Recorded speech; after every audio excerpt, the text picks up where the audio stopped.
고린도 전서의 말씀을 마치고 이제 고린도 후서로 넘어가게 되었습니다. 신약 성경의 27권 가운데서 4개의 복음서와 역사서인 사도행전, 그리고 마지막 책은 예언서이기 때문에 그 예언서인 요한계시록을 제외하면 남은 21권의 책이 모두가 다 어떤 책이다? 서신서입니다. 모든 성경이 다 그렇기도 하지만 특히 신약의 서신서를 우리가 올바로 이해하기 위해서는 누가 어떤 수신자에게 또한 어떤 상황 가운데서 어떤 목적으로 기록되었는지 그 배경을 살펴보는 것이 너무나도 중요한 기본 작업이라 할 수 있습니다. 그런 가운데서 우리가 고린도 후서를 살펴보면 고린도 전서를 보낸 지 약 6개월 정도를 지나서 사도 바울이 마게도냐에 있었을 때에 보낸 편지입니다. 신약 성경에 이것이 남아서 우리에게 전달되고 있는 고린도 교회를 향한 두 번째 공식 서신입니다. 고린도전서 끝부분에서 사도 바울이 뭐라고 말을 했느냐? 내가 직접 고린도 교회를 다시 방문해서 겨울을 함께 보내고 그러면서 교회 안의 각종 문제들과 그 이슈들을 내가 다루겠노라고 말씀을 했었는데, 그런데 여러분, 그 편지를 받은 고린도 교회 성도들이 거짓 사도들의 미혹에 넘어가서 고린도 전서에 기록되었던 그 많은 내용들, 그러니까 사도 바울이 이런 문제에 관해서는 하면서 주었던 모든 권면의 말씀들을 받아들이지 않았다는 것입니다.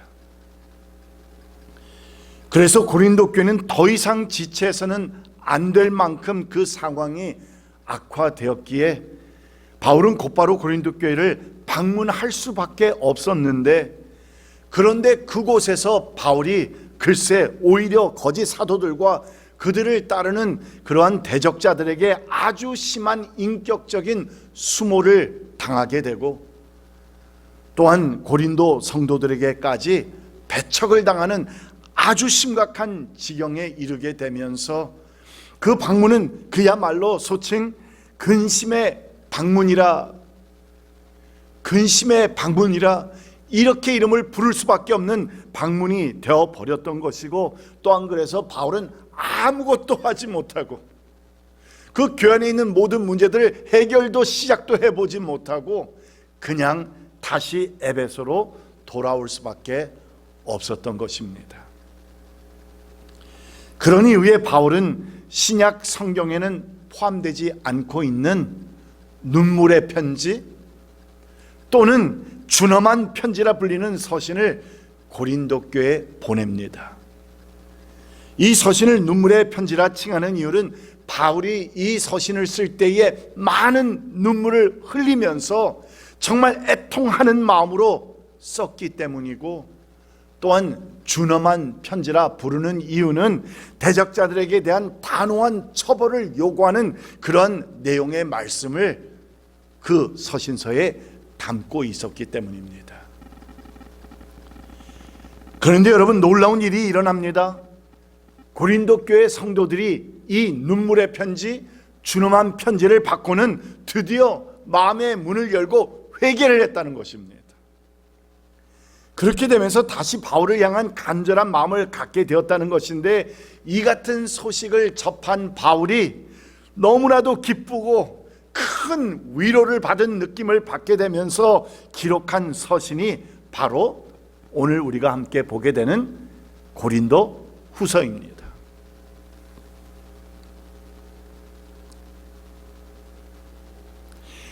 그러니까 이젠 혹 고린도 교회와 나와의 관계가 단절되어 버리는 것은 아닌가? 아주 심각한 지경에 이르렀습니다.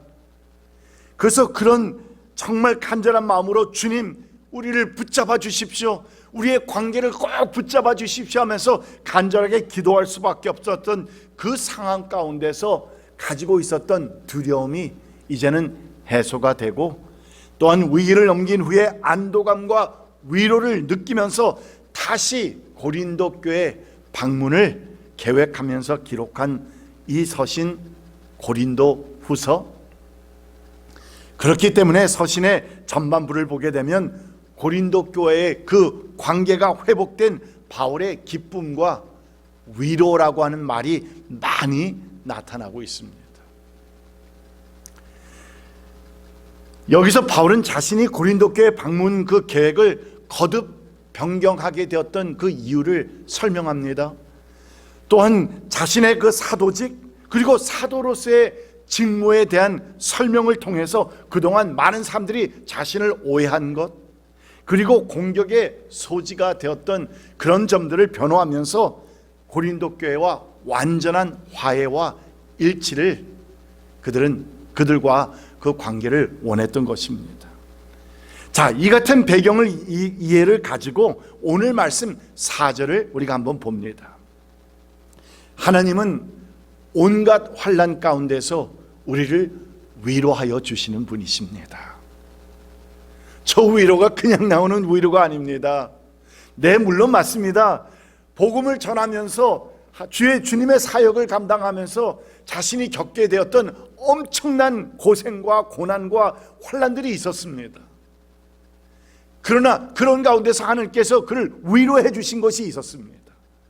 그러나 고린도 교회와의 이런 관계 속에서 정말 그 가지고 있었던 간절한 마음, 이것이 문제가 생기면 어떻게 될까? 고린도 교회, 내가 그렇게도 사랑하는 교회가 나와 단절되어 버리면 어떻게 되는 것일까?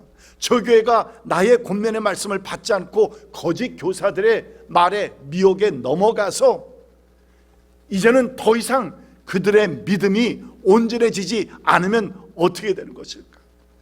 온갖 걱정과 두려움이 있었는데 하나님께서 그들을 회복시켜 줌을 통해서 바로 큰 위로를 받게 되었다는 것입니다.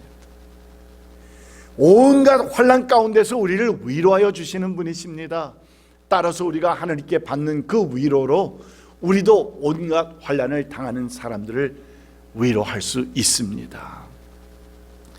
예, 물론 여기서 바울은 하나님을 가리켜서 온갖 환난 가운데서 우리를 위로해 주시는 분으로 고백을 했는데, 이것은 그가 당했던 엄청난 사역을 감당하면서 그가 겪었던, 또한 겪을 수밖에 없었던 그 어려움과 환난과 고통들을 가리켜서 말합니다.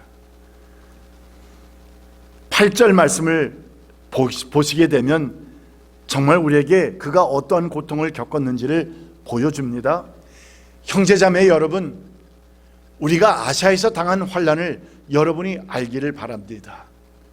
우리는 힘에 겹게 너무 짓눌려서 마침내 살 희망마저 잃을 지경에 이르렀습니다.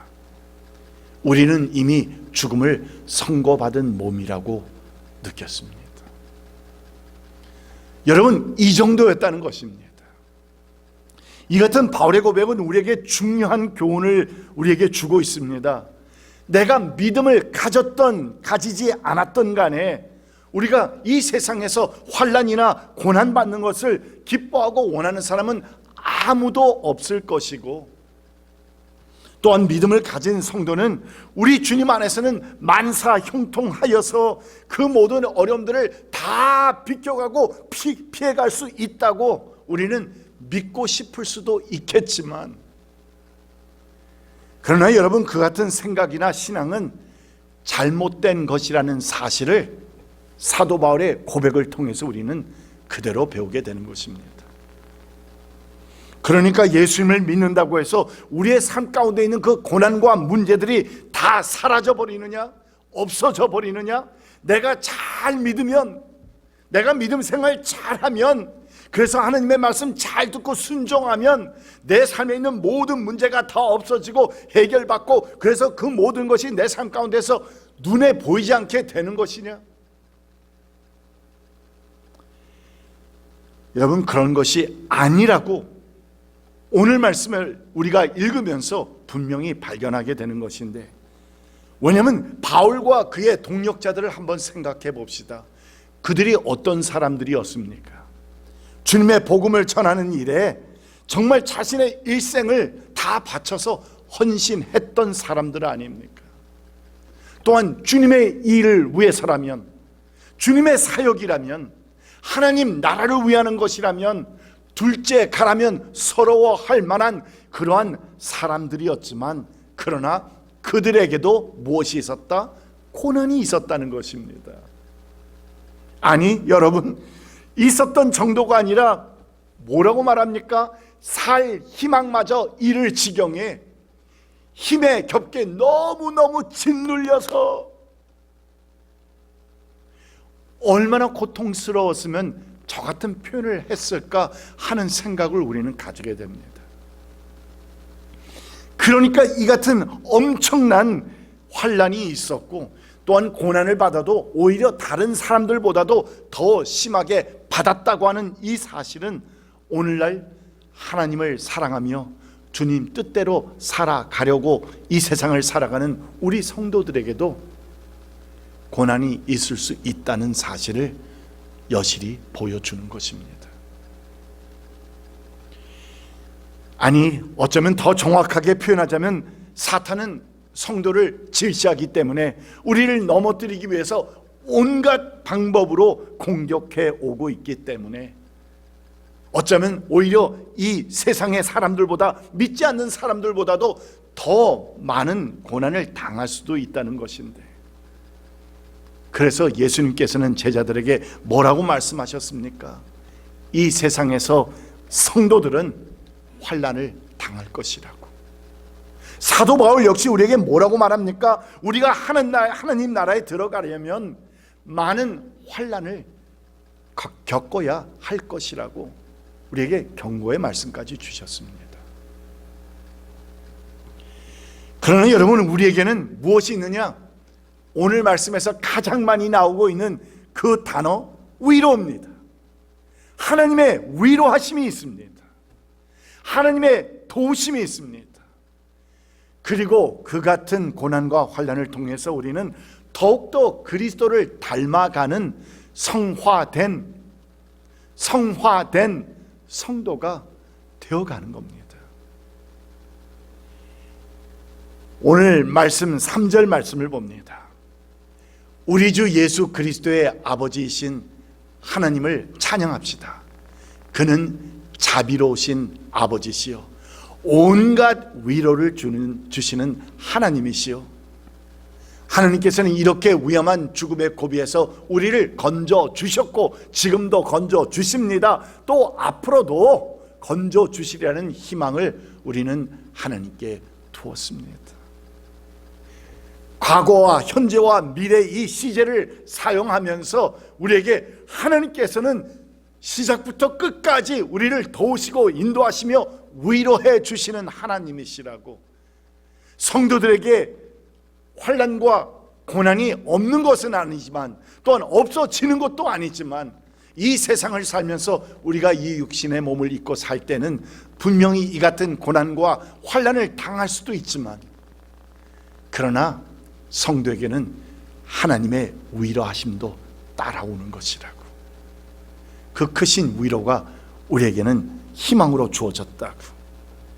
그래서 우리가 믿는 이 기독교의 신앙의 삶은 현세에서 복을 얻기 위한 삶이 아님을 우리는 누구보다도 잘 알고 있습니다. 기독교의 신앙은 현세의 복을 무시하지 않습니다. 여러분, 복 많이 받으시기 바랍니다.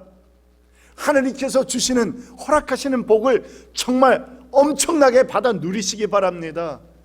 그러나 제가 존경했던 한 목사님의 그 고백이 기억납니다. 나에게 하나님께서 주시는 이 은혜, 이 감사의 축복, 내가 지금 받고 있는 이 가운데서는 내가 마음껏 누릴 것입니다. 그러나 하나님께서 언제든지 이것을 앗아가시거나 또는 아무것도 없는 곳에 가라 하시면 언제든지 발걸음을 옮기겠습니다. 그분의 말씀이 그때는 결혼하기도 바로 전이었던 저의 마음속에 정말 깊이 새겨졌습니다. 너무나도 신선하다고 할까요? 참 우리에게 주시는 그 은혜의 말씀이 저에게 너무나도 크게 다가왔습니다. 우리는 현세의 복을 무시하지는 않지만, 그러나 내세적인 상급과 면류관을 궁극적으로 바라보며 사는 신앙의 삶, 그러한 삶을 살아가는 사람들이기에, 그래서 우리는 이 세상에서 고난받는 것을 묵묵히 감당하기도 하고, 또는 자원하여서 그 고난을 받기도 하는 것입니다. 이 같은 사실을 우리는 다시 한번 마음에 새기면서 인생의 고난과 환난 가운데서도 정말 멋지게 의연하게 살아가시는 우리 한 분 한 분 되시기를 축복합니다. 기도하시겠습니다.